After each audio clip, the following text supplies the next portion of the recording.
buat ada di studio dan selamat malam buat Anda semua yang ada di rumah. Kembali lagi, ini adalah Hitam Putih Live. Dan di samping saya sudah ada bintang terkenal Anu. Tepuk tangan dulu buat Anu. Ya biasanya kalau ditepukin tangan biasanya langsung nurut kayak burung ya Nu ya. No, kita hari ini akan bicara tentang hal fenomenal yang sedang ada di mana-mana. Gosipnya lagi beredar, lagi heboh, lagi rame gitu ya. Ada yang mengatakan aliran sesat, ada yang mengatakan dukun, ada. Padahal dukun tuh yang benar di Indonesia cuma ada 3 dukun tuh. Emang ada dukun? Ada dukun. Nggak ada. Ada dukun. Indonesia tuh punya dukun dan ada 3 dukun yang benar-benar dukun. 3. 1 dukun pijit. Ya. 2 dukun beranak. Sama 3 ada di dukun. Satu lagi Mas. Cuma 3. Ada satu lagi Mas. Di Indonesia ada satu lagi Mas. Ada satu lagi. Satu lagi Mas. Apa satu? Buah dukun. Duku. Sudah laku.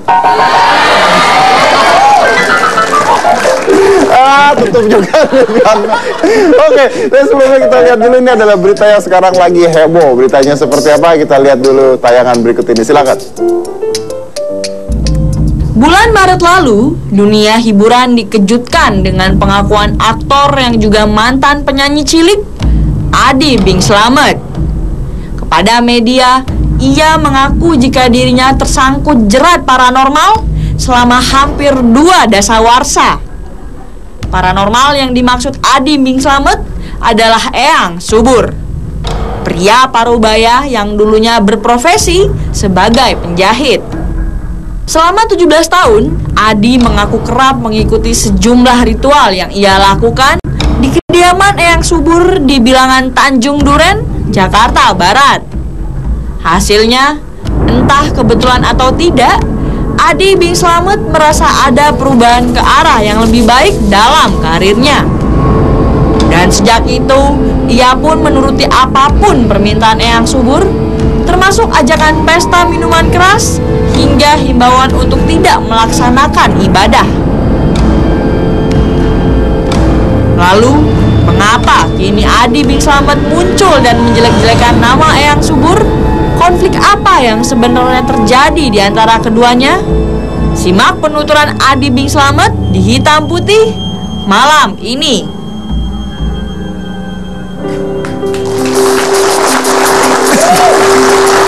Oke, langsung saja kita panggil. Tadi Anda sudah lihat beritanya dan saya yakin banget Anda semua tahu tentang hebohnya berita ini. Langsung saja, ini adalah Adi Bing Slamet.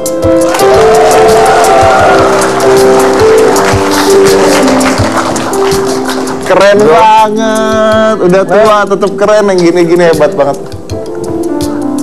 Assalamualaikum. Iya, Res? Iya, baik.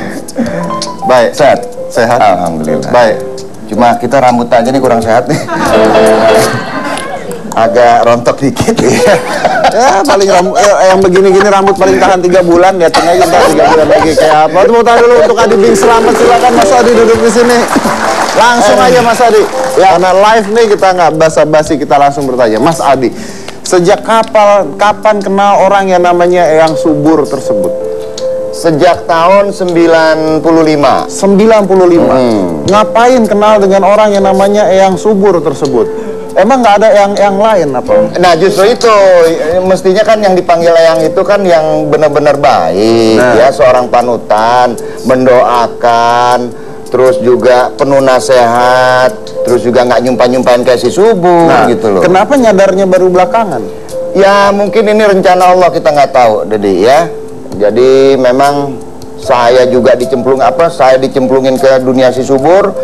Saya dapat tugas juga buat ngebongkar si Subur ini. Oke, Mas Adi, saya tidak akan berdiri di posisi manapun, tapi kita mau tanya mungkin apa yang masyarakat mau tahu. Mas Adi begini, ini kan Eyang Subur katanya paranormal, betul ya? Nah, sekarang paranoid deh. Sekarang paranoid ya. Tapi untuk seseorang misalnya gini Mas Adi, untuk seseorang misalnya untuk seorang dijebak dengan wanita, kan harus pria dulu ya. Kalau wanita nggak bisa dijebak sama wanita. Nah, kalau Mas Adi bisa masuk ke dunia yang subur, berarti Mas Adi harus percaya dulu bahwa dia paranormal dong. Sekarang gini, saya tuh awalnya kan kepengen mencari figur orang tua. Saya ini masih perlu nasihat buat jalan hidup saya ini ke depannya. Itu aja. Dengan bekal positif, saya ke dia, meskipun ya istilahnya, ya saya di sana tuh nggak diajarin, nggak diwajibkan yang namanya sholat, puasa, pergi haji itu nggak wajib, bukan dilarang, tidak wajib. Kalau dia mengaku dia sebagai orang Islam, itu akan dikatakan wajib semuanya. Nah, apakah dulu nggak masalah dengan kata-kata itu? Ya namanya nggak wajar. Setelah saya minum rutin yang namanya kopi pahit, kopi manis, air garam, ya meskipun ada budaya kita yang masih menggunakan syariat seperti itu, tapi kan leluhurnya jelas. Kalau si subur ini nggak jelas leluhurnya, dia minta sama siapa nggak jelas. Betul, betul. Tapi maksud saya gini, Mas Adi. Mas Adi kan tadi mengatakan mungkin ini adalah jalan Tuhan untuk meminta Mas Adi untuk membongkar dan sebagainya. Tapi pertanyaan saya gini, kalau kita melupakan jalan Tuhan ya, kenapa Mas Adi baru nyadarnya sekarang? Kan dari dulu itu kejadiannya, Mas. Ya karena kan tidak wajar. Saya itu orang yang paling dekat sama dia. Saya ini ibaratnya udah mau, ya kita nih sebagai orang Islam kan ada nurullah nih di dalam nih, di badan kita nih. Kadang-kadang nih kita berpikiran, kadang-kadang kita mendapat hidayah. Ada yang masuk nih di kepala kita nih. Wah ini nggak bener, ini janggal. Nah itu kedalet sendiri. Karena apa? Di badan saya udah ada iblisnya dia. Jadi dia ngomong apa saya nurut, bukan sayanya yang nurut. Yang di dalam badan saya yang ditaklukin. Oke, jadi Mas Adi yakin dan percaya bahwa dia punya jin, iblis dan sebagainya. Karena dia istilahnya itu memang nggak lumrah ya, cekek, tumbal, nggak peduli anak istri kalau nggak nurut jadi tumbal. Mana ada agama yang pakai istilah begini? Cekek tumbal loh. Itu kalau ngomong juga maaf ya Bang Saat gitu loh kalau marah tuh. Bang Saat dipanggil.